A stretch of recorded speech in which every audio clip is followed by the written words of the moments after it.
اور ہم نے داؤد اور سلیمان کو علم بخشا، اور انہوں نے کہا کہ اللہ کا شکر ہے جس نے ہمیں اپنے بہت سے مومن بندوں پر فضیلت دی۔ اور سلیمان داؤد کے قائم مقام ہوئے اور کہنے لگے کہ لوگو، ہمیں اللہ کی طرف سے جانوروں کی بولی سکھائی گئی ہے اور ہر چیز عنایت فرمائی گئی ہے، بے شک یہ اس کا صریح فضل ہے۔ اور سلیمان کے لیے جنوں اور انسانوں اور پرندوں کے لشکر جمع کیے گئے اور وہ قسم وار کیے گئے تھے، یہاں تک کہ جب چونٹیوں کے میدان میں پہنچے تو ایک چونٹی نے کہا کہ چونٹیوں اپنے اپنے بلوں میں داخل ہو جاؤ، ایسا نہ ہو کہ سلیمان اور اس کے لشکر تم کو کچل ڈالیں اور ان کو خبر بھی نہ ہو۔ تو وہ اس کی بات سے ہنس پڑے اور کہنے لگے کہ اے پروردگار، مجھے توفیق عنایت کر کہ جو احسان تو نے مجھ پر اور میرے ماں باپ پر کیے ہیں ان کا شکر کروں اور ایسے نیک کام کروں کہ تو ان سے خوش ہو جائے اور مجھے اپنی رحمت سے اپنے نیک بندوں میں داخل فرما۔ اور جب انہوں نے جانوروں کا جائزہ لیا تو کہنے لگے، کیا سبب ہے کہ ہدہد نظر نہیں آتا؟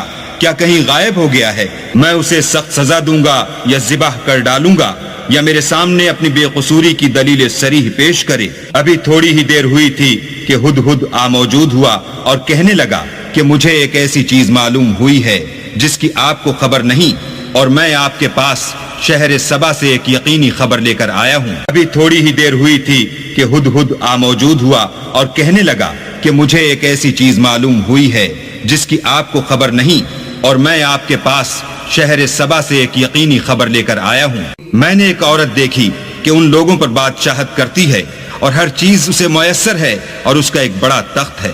میں نے دیکھا کہ وہ اور اس کی قوم اللہ کو چھوڑ کر آفتاب کو سجدہ کرتے ہیں، اور شیطان نے ان کے اعمال انہیں آراستہ کر دکھائے ہیں اور ان کو رستے سے روک رکھا ہے، بس وہ رستے پر نہیں آتے اور نہیں سمجھتے کہ اللہ کو جو آسمانوں اور زمین میں چھپی ہوئی چیزوں کو ظاہر کر دیتا اور تمہارے پوشیدہ اور ظاہر اعمال کو جانتا ہے، کیوں سجدہ نہ کریں؟ اللہ کے سوا کوئی عبادت کے لائق نہیں، وہی عرش عظیم کا مالک ہے۔ سلیمان نے کہا، اچھا ہم دیکھیں گے تو نے سچ کہا ہے یا تو جھوٹا ہے۔ یہ میرا خط لے جا اور اسے ان کی طرف ڈال دے، پھر ان کے پاس سے پھر آ اور دیکھ کہ وہ کیا جواب دیتے ہیں۔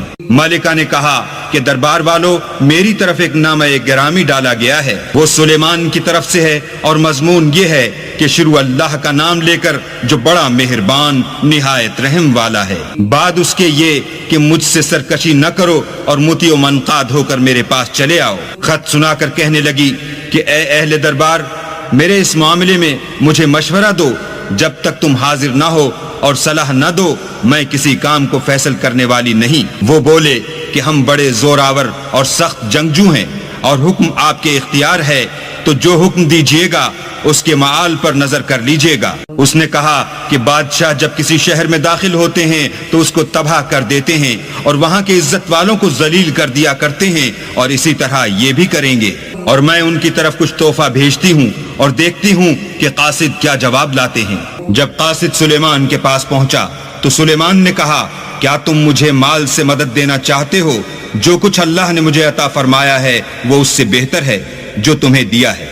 حقیقت یہ ہے کہ اپنے تحفے سے تم ہی خوش ہوتے ہوگے۔ ان کے پاس واپس جاؤ، ہم ان پر ایسے لشکر لے کر حملہ کریں گے جن کے مقابلے کی ان میں طاقت نہ ہوگی، اور ان کو وہاں سے بے عزت کر کے نکال دیں گے اور وہ ذلیل ہوں گے۔ سلیمان نے کہا کہ اے دربار والو، کوئی تم میں ایسا ہے کہ قبل اس کے کہ وہ لوگ فرما بردار ہو کر ہمارے پاس آئیں، ملکہ کا تخت میرے پاس لے آئے؟ جنات میں سے ایک قوی ہیکل جن نے کہا کہ قبل اس کے کہ آپ اپنی جگہ سے اٹھیں میں اس کو آپ کے پاس لا حاضر کرتا ہوں، اور مجھے اس پر قدرت بھی حاصل ہے اور امانت دار بھی ہوں۔ ایک شخص جس کو کتاب الہی کا علم تھا کہنے لگا کہ میں آپ کی آنکھ کے جھپکنے سے پہلے اسے آپ کے پاس حاضر کیے دیتا ہوں۔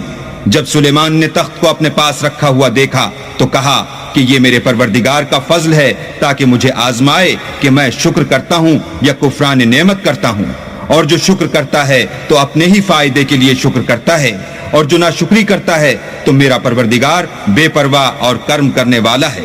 سلیمان نے کہا کہ ملکہ کے امتحان عقل کے لیے اس کے تخت کی صورت بدل دو، دیکھیں کہ وہ سوجھ بوجھ رکھتی ہے یا ان لوگوں میں سے ہے جو سوجھ بوجھ نہیں رکھتے۔ جب وہ آ پہنچی تو پوچھا گیا کہ کیا آپ کا تخت بھی اسی طرح کا ہے؟ اس نے کہا کہ یہ تو گویا ہو بہو وہی ہے، اور ہم کو اس سے پہلے ہی سلیمان کی عظمت و شان کا علم ہو گیا تھا اور ہم فرما بردار ہیں۔